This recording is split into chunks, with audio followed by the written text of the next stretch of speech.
Welcome back, baseball fans, to the World Series for the Fall League wrap-up show. We're going to take a look at the stats for the World Series we just played.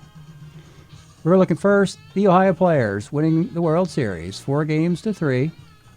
302, they hit 303 in the regular season, 319, a little bit better than their 330-something ERA, which was a lot better than the ERA a year before. What stands out? Who's the MVP? That sort of thing. Well, we have in 7 games, we have a couple guys with a dozen hits. Hendrick, Dick Davis.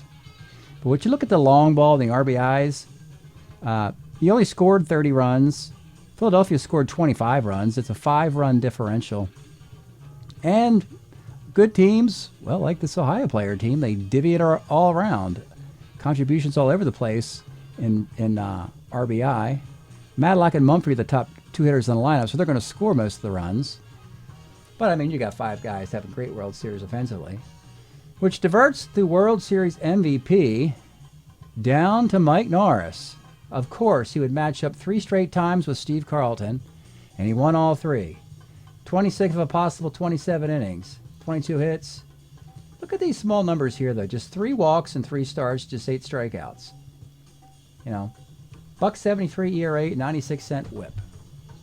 Andahar had 1 fewer start, but had similar numbers. So those 2 were the key to Ohio winning it all.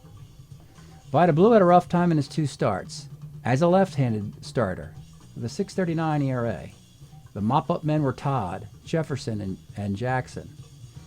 Victor Cruz was required for 1 save, only pitched 1 inning. Grant Jackson faced 2 batters in the whole World Series. That's just kind of the way it went. There's a lot of long performances and minimal performances. Ohio simply just got the job done. Now Philadelphia, on the other hand, they would hit 264 with a 3.69 ERA. They're -5 in the run column, 25-30. Moreover, the 30 they gave up, there was 5 unearned runs in there. That's not good. It means errors. Whereas Ohio players, there were only 3 unearned runs. When you're looking a little closer, you've got 1 guy on a mission up top here. Mike Schmidt, 5 homers, 13 RBI in a 7-game series that they would lose, 4-3, carrying the load as nobody else went over the fence. Not to mention in the RBI column, you got Steve Yeager with 4. He's a reserve player. Pete Rose. Not getting the help he would need. I mean, you have some decent batting averages, I understand, out of Rose, Smith, Moreland. Gary Maddox and Bate McBride really struggled. Couldn't support their third baseman. And moreover, the biggest failure on either roster comes from a Hall of Famer, Steve Carlton. 3 starts, he only averaged just under 7 innings per start. He's a starter 8. 36 hits in 20 1/3 innings. 4 walks, 20 Ks we like. But it adds up to a 6.64 ERA and a 1.97 whip. Allowed 15 runs. All of them were earned in his 3 starts. That's half of them. And the rest of the team gave up 15 runs in the other 4 games. Tom McGraw, he did okay. He got the 2 saves he needed to get. Only gave up 1 earned run. He didn't lose any games. Ray Burris lost his start. But it really was Eric Schall pitching really well. And unfortunately, he just can't pitch on 3 days rest. So he's only get 2 starts and 11 1/3 innings in a 7-game series. Dick Ruthven did okay in his start. You see the 5.14 ERA. I mean, he got support. And that is the World Series numbers. And Mike Norris is your World Series MVP. Let's look at the year-to-date for the 2 squads now. We'll get a better picture about the MVP. So your Ohio players, here they are.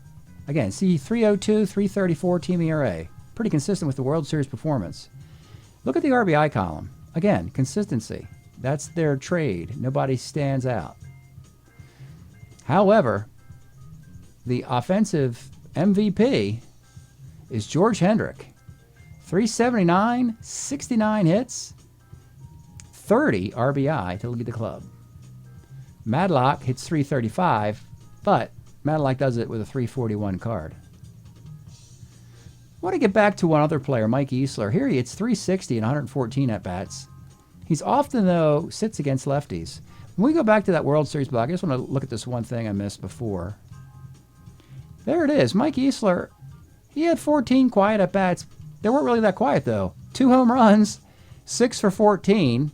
2 of those at-bats were outs versus Tug McGraw. So he's 6 for 12 versus the righties, which were Eric Schall twice, Ray Burris, and Dick Ruthven. And that's all the damage he could inflict with his limited opportunities, but it's still damage. It's still 429. So it could have been, you know, if he was a full-time player, and he'll have cards in the future that will be full-time player cards. Let's keep going back here. You see the whole team hits 302. So then I just got to look at, well, who struggled? Jerry Mumphrey, a 336 hitter, hit just 250, so you can say he struggled if you were looking for somebody. Aside from that, everybody's a little over their head. Of course, Easler, Madlock are probably on target. Davis is over his head a little bit. Victor Cruz, a 1-year contract with his 1980 card. He'll be gone next year, sadly. But he comes aboard in 1 year, throws 19 innings, 11 hits, 3 walks, 23 strikeouts, no losses, 3 runs allowed, 2 earned runs, 0.95 ERA, and an 0.74 whip. So that's an unsung hero there. Maybe you don't get to a World Series if your closer's blowing saves along the way. So that's a great performance. And Rollie Jackson, Jesse Jefferson pitched over their heads a little bit. You see Mike Norris, he's your Cy Young winner, 11-game winner. No one comes close to that because of all the activity, extra activity he has. Pretty much on target for the numbers he would post in 1980. Vida Blue backed him up with similar numbers, but he faltered in the World Series. And Andahar, you look at these numbers and you realize that he had 3 dominant World Series and League Championship Series starts. So if you erase those, he probably had a pretty midland year. He'd be 2-2 otherwise with an ERA over 450. So it really was when the bright lights of the playoffs started did it really help Andahar. And what about the Phillies year to date? We can actually go back to the team stats a year ago for the Phillies. So this is a quick peek at a year ago. Last year, in losing a World Series to the Expos, they were 26-20, 295 with a 4.28 ERA. So how do they turn it around a year later in this World Series? The ERA got better. Batting average about the same. Tug McGraw got a lot better. Look at Tug last year. McGraw was 2-4 with 9 saves, but look at the ghastly ERA. He just got lit up and blew a lot of saves. It was a miracle that Phillies made it all the way to the World Series. They did it with offense. Schmidt a year ago, 13-41. This year, 20-46. The MVP, 20 home runs for Mike Schmidt, 43 games. And look at who's second in the homers on the team. Steve Yeager with 4 and 65 at-bats. That is sad. He was just a nothing free agent bought in to replace Bob Boone as a catcher to back up Keith Moreland. I mean, nobody has 5 homers. McBride, it's 250. Moreland's average actually dropped a lot. Rose is hitting 283. He didn't hit 300 either year with that 81 card. Maddox did okay for the year. Lonnie Smith is pretty much on target with his numbers. 347. Herndon was a nice addition. And Boa is a little bit over his skis a little bit there. That's good to see. 298. So you can see overachievement. Here's the McGraw numbers again. 254, 138. And here's Eric Schall's season.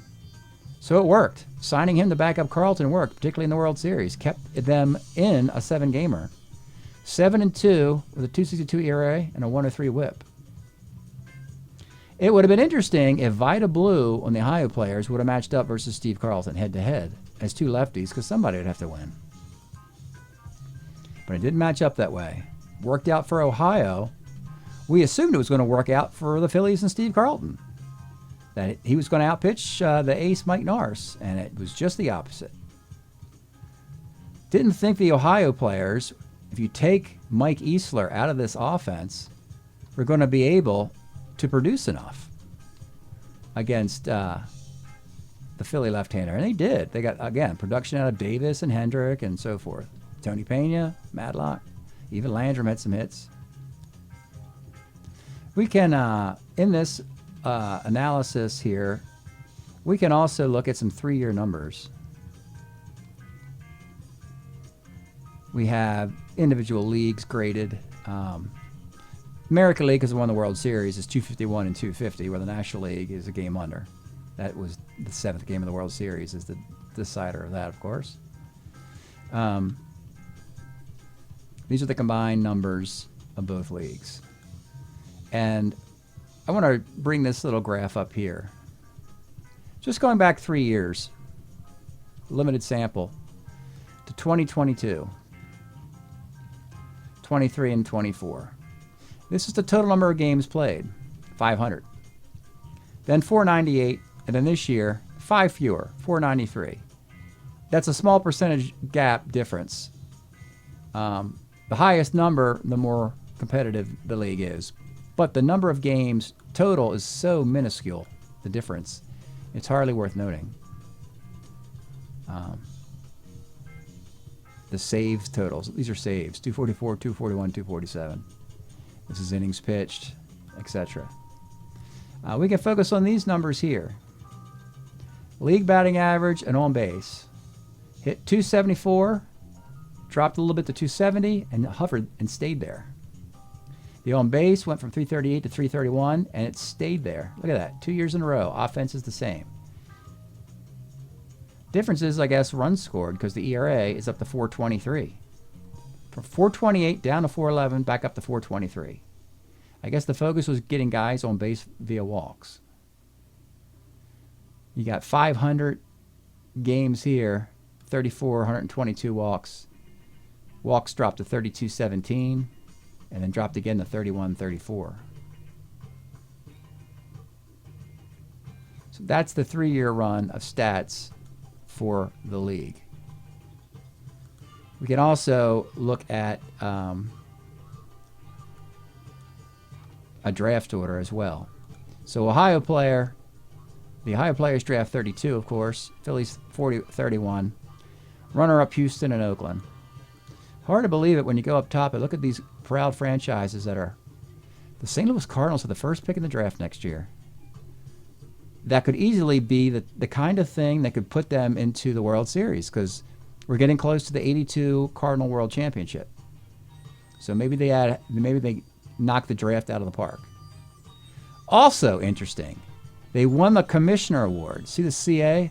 Commissioner Award point total is factoring in the number of at-bats and number of innings pitched by the least used players.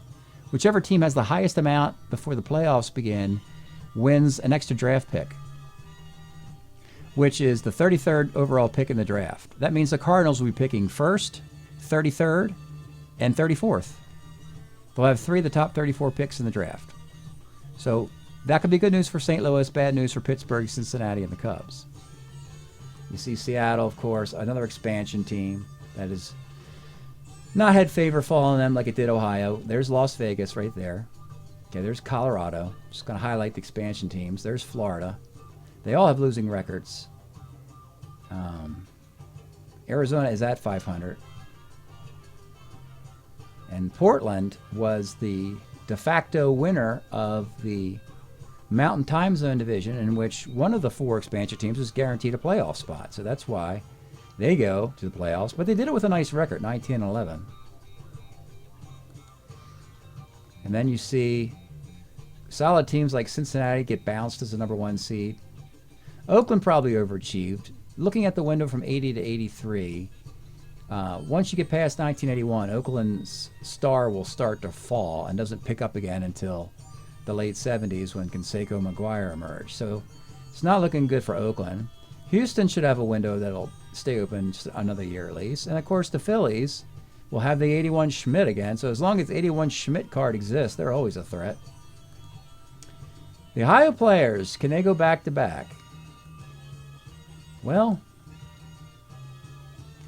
we'll do an analysis eliminating in separate videos, we'll do the actual elimination videos of the Philadelphia Phillies and the Ohio players and follow it up with the 1980 card reconciliation video. But just looking off the top here, I know Mike Easler will be gone with the 80 card. That's all right, though. They can keep the guy because he's also very productive through 1984. He's very good. So they'll keep a similar card for him in the future. Rodney Scott will probably be gone. Dreesen they could keep, improve him. But in the pitching, the big one is Mike Nars.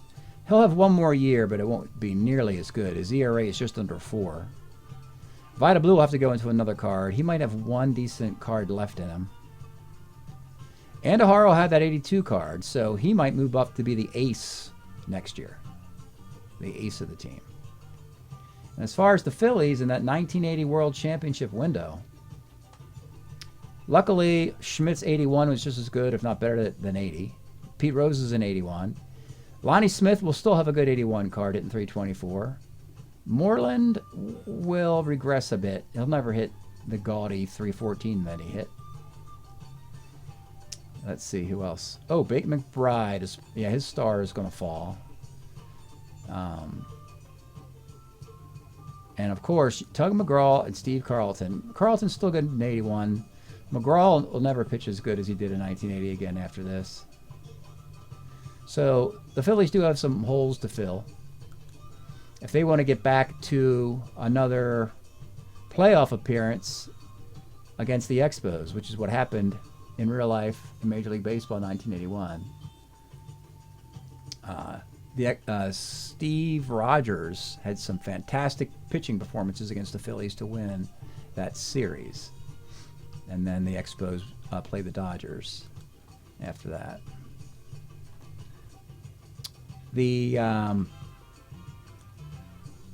That was the full rotation. It was the full 7-game World Series. And when you go beyond that, what is out here? What's out here?